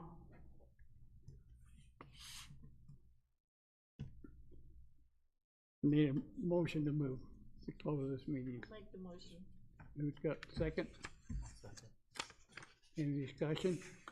All in favor? Aye. Aye. Also, this meeting is closed.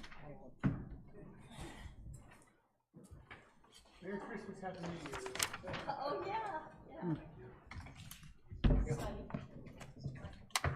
See you later.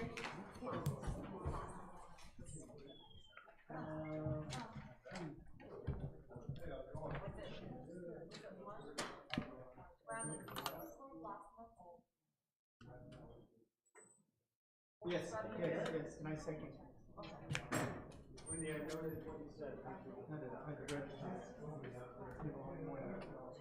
Well, he covers his mouth the whole time, like this. So all of the original stuff. Thank you.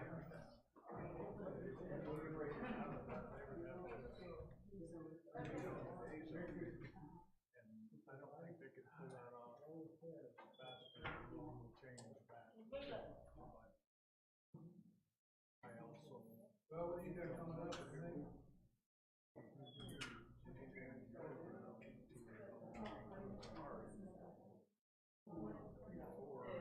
don't know, that's gonna be a legal question, is if you can read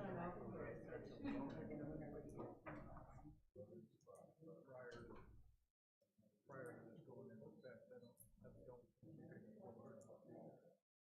I do think they have to get a variance to the 1,000-foot distance. And the way it's worded is our property line, property line, so they're 900 feet, so when it's goes 700 and something, get across the street.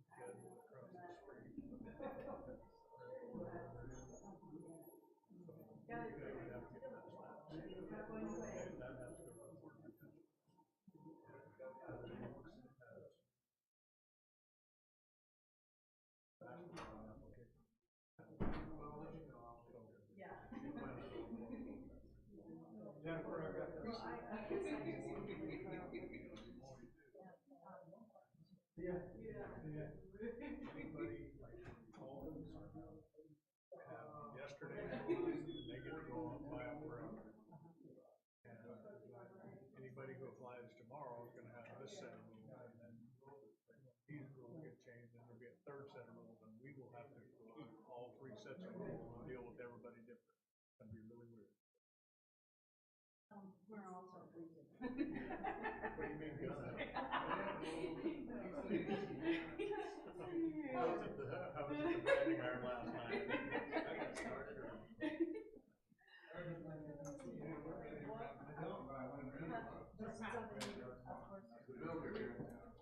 I don't know what they do whenever you get the box. I'm thinking of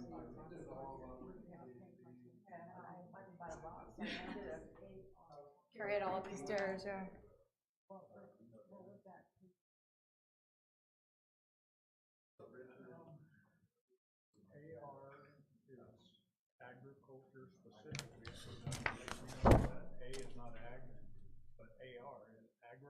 acre residential, 1 acre minimum. Actually, you can put a minimum on it, but it can't be. This is the guy.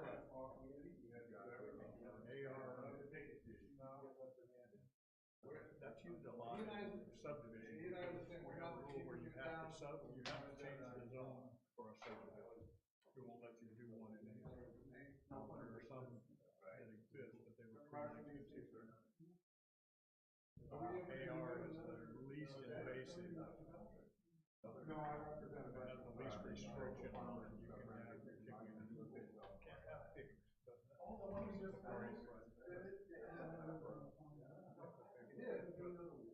It's so similar to A zone, except that it's specified R, and when it comes to the marijuana, different places. Whether, I can guarantee that's gonna become a legal thing about whether you were to put an application, they would change the AR. I don't know how that will fit into the history, but. Got to by another 50 years. Well, that's kind of how this is gonna play out, and I know I would have more minutes than this. I really didn't see it. Especially not. Right?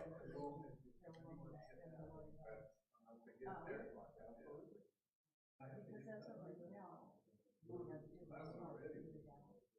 So we can. No, that's pretty cool. I don't know.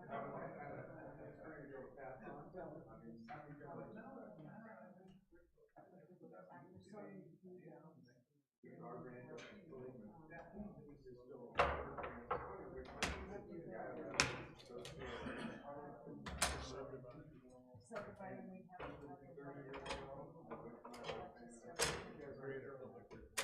Yeah, that's.